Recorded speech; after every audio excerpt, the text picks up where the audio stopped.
Although video games are considered a guy's hobby, I love video games.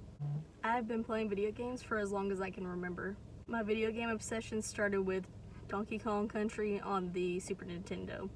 My dad introduced it to me at a young age, and I never lost interest in it. Speaking of Donkey Kong, it has a really interesting history. Although people normally think Mario is the original character, Mario would not exist without Donkey Kong. The first Donkey Kong game came out in 1981. It featured a bad ape named Donkey Kong. The player plays as a character named Jumpman in order to save the character's girlfriend from Donkey Kong. That character Jumpman will later be known as Mario.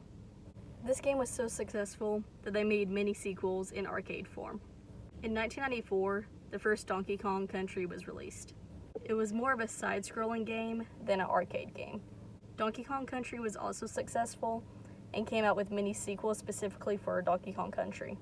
Overall, the Donkey Kong franchise was so successful that they've released many games over a span of 30 years. The most recent game was released in 2014 and was known as Donkey Kong Country Tropical Freeze. For the past 10 years, the Donkey Kong franchise put a hiatus on it in order to focus on other games. However, there is a new Mario vs. Donkey Kong game coming out later this month.